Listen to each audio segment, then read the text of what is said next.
Now, because the show's about actors' life and also writing, I'm going to find out the stipulations on a Tony. Okay, so I know about the Oscars. That's going to be what's known as the Academy Awards of Motion Picture and Sciences.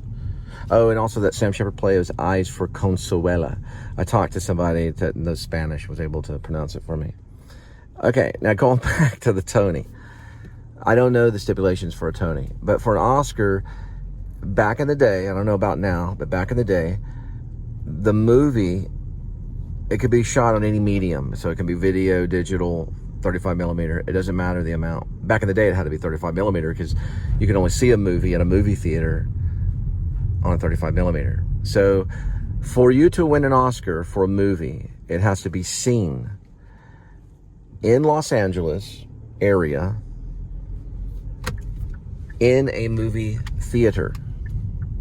Okay, so they have to see it at a movie theater. Now it's probably changed since COVID.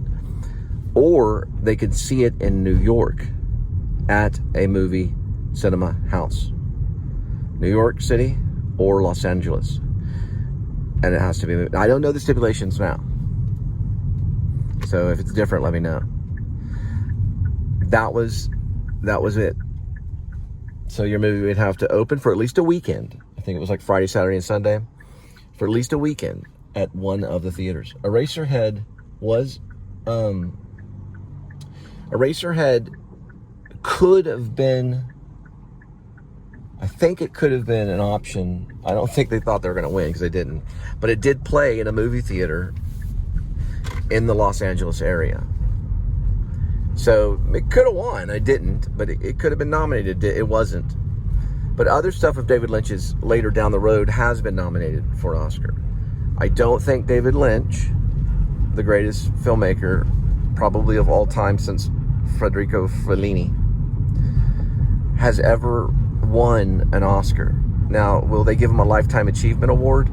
It's very likely that they will. It's very likely.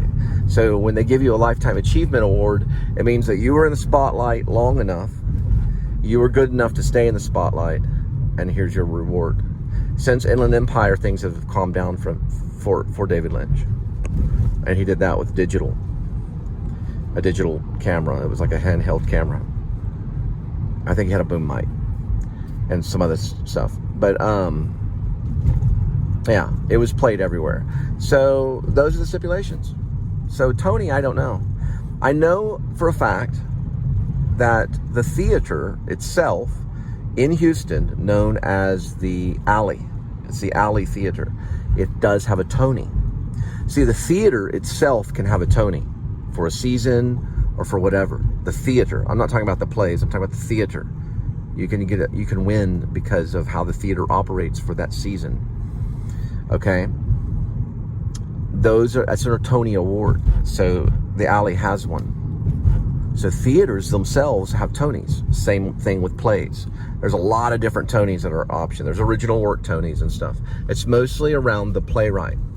But the actors get awards for stage performances. And Christopher Waltz. Now, Christopher Waltz has only won an Oscar for film acting, but he is now in the process right now of teaching an acting class in New York City. So he's also in The Consultant, which is a movie. It's like a cable series. Christoph Waltz probably, most likely, and I don't know for sure, there's a good chance he will act for the stage in New York City. I don't know for sure. But a lot of times they will if they have residents there. So they'll live in New York. So like Liam Neeson lived in New York City and he did The Crucible, probably 2000, I would guess 2001, 2002 or something like that. Paul Rudd lived in New York City and did The Shape of Water. It's a Neil LaBute play in 2001, 2002, right? So you have actors, and they say I look like Paul Rudd, but they have actors that live in New York City that do win Tonys. My acting teacher, Bob Lavelle, had a Tony for, I believe, On the Golden Pond. He won it for that. I think it was supporting. He won Best Supporting Actor and got a Tony. And he taught me how to act. He asked me, I'll tell you, this is what he told me. He said, Cole, and this was in a hallway right outside the acting. He did this to all the students.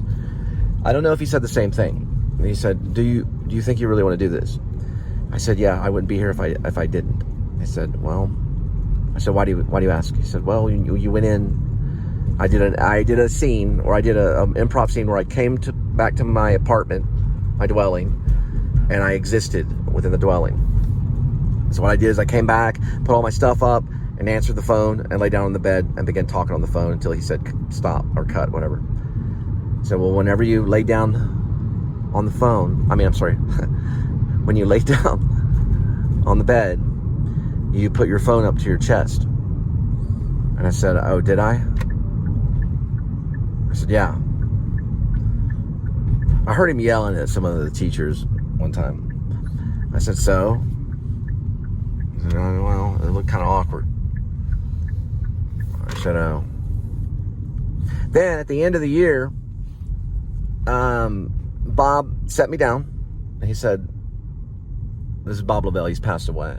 He was a New York stage actor.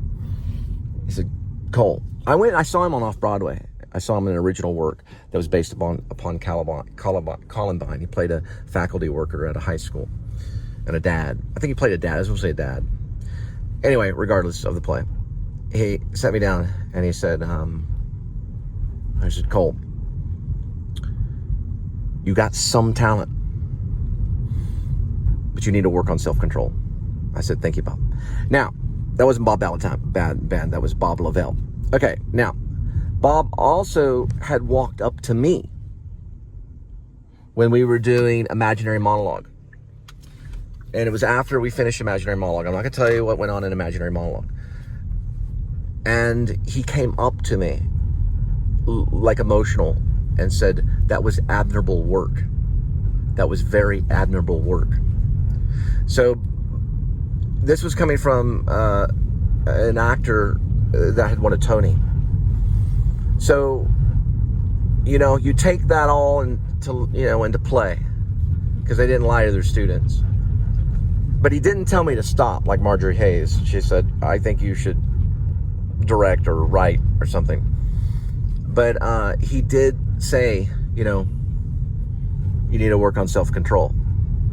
So Bob was also big with Buddhism, and he would hand out these books on the Tao and on Buddhism and stuff like that. But I don't know if he was a practicing Buddhist. We read these things to help us in meditation and focus and stuff like that, like how to shoot a better arrow and things like that.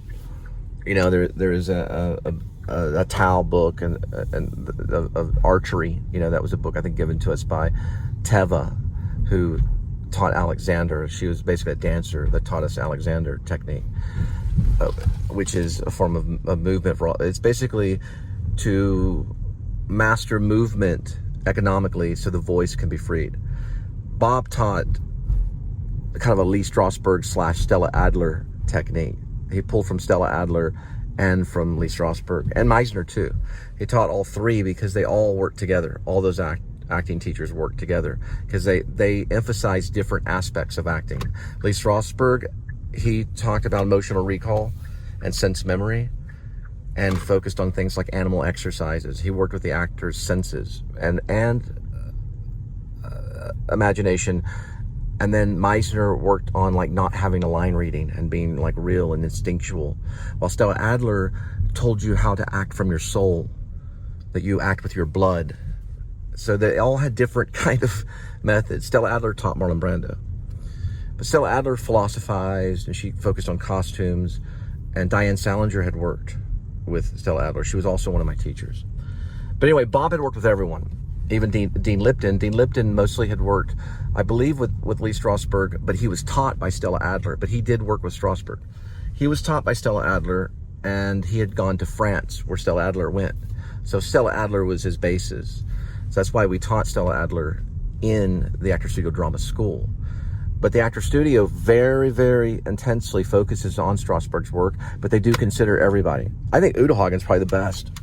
I think Uta Hagen was more sensible. Uta Hagen is best for the beginning actor. 6 steps, her 6 steps from a challenge for the actor. There's probably no better teacher than Uta Hagen, but they're all good. All of them are equally good on different grounds, okay, for different emphasis. Every actor has his own technique.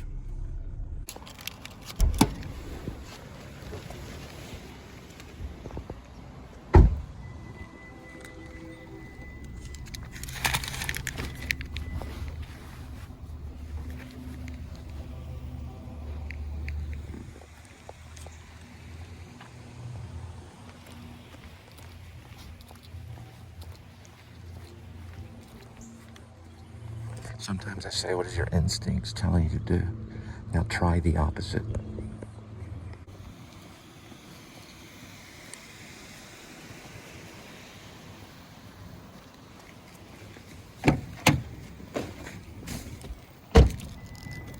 So why say that, for the actor? Trust your instincts, but sometimes do the opposite. Because you want to have color. That's what it means by doing stuff with color. So if you go out there and you follow your instincts on every single thing, well, that can work. But you can also try the opposite. So let's say instinctually the character would cry here, and then you laugh. Now, where did I see that? I saw it from Gary Oldman in Prick Up Your Ears. Now, it is a movie, not the first movie. He did it after Sid and Nancy. But it was one of his first movies. And when he goes in, now listen, there's not a better actor than Gary Oldman, other than Brando. But when he goes in to see his mom, he laughs. He finds it funny. Now, every actor could sit there and cry, but you don't necessarily cry when you see the scene, but you wonder why the guy's laughing. He was playing Joe Orton. He wrote Loot, a play called Loot. Joe Orton did. He was playing a playwright that went to RADA, Royal Academy of Dramatic Arts. And he also had a lover, and the lover killed him with a hammer in his sleep. He also wrote a play called Entertaining Mr. Sloan. Now, Joe Orton died a very horrible, tragic death by murder because they were doing drugs. And that's what happens. But Gary Oldman played him. He represented him in a movie. And so he goes in and to see his mom, and his mom's at rest, in the coffin, and he's laughing at it, like he's embarrassed for her. Then he goes off afterwards, like a day later or something, or that day or whatever, he's waiting on a bus and goes off into this building with this man, and the man unzips his pants.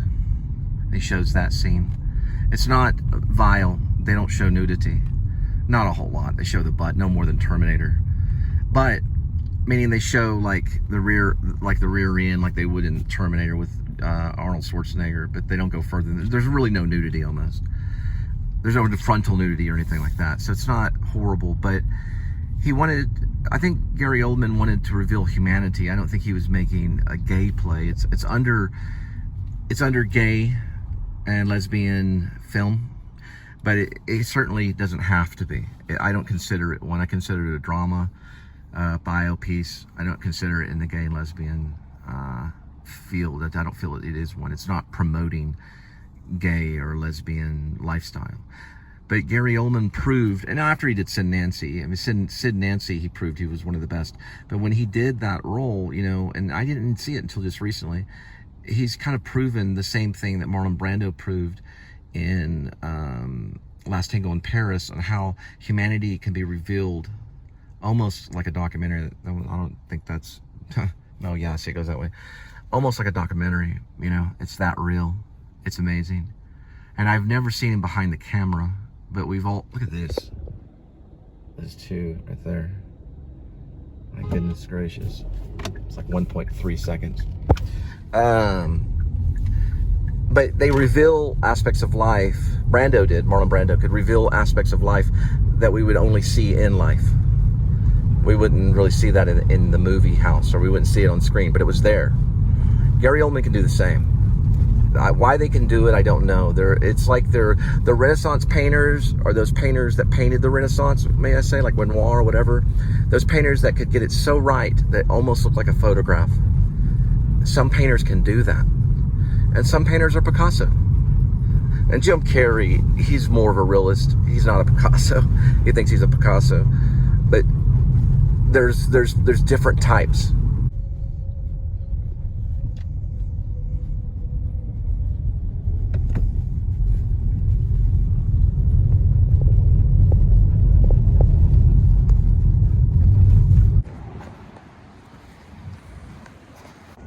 (711-2, 1.2).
All right, North Bailey, 720, 1.2.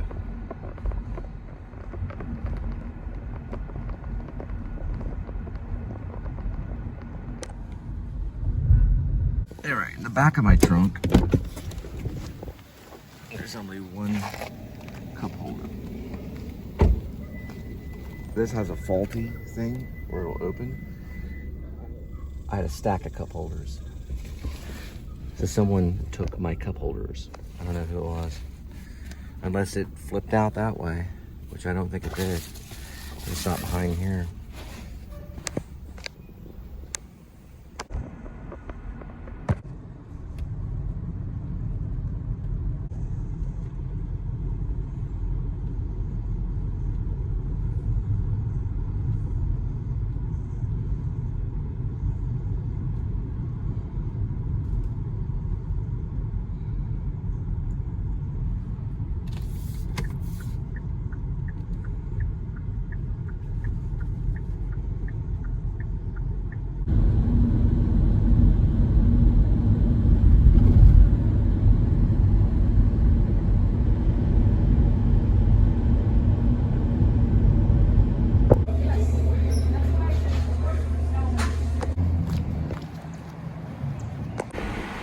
$832 for 1.9.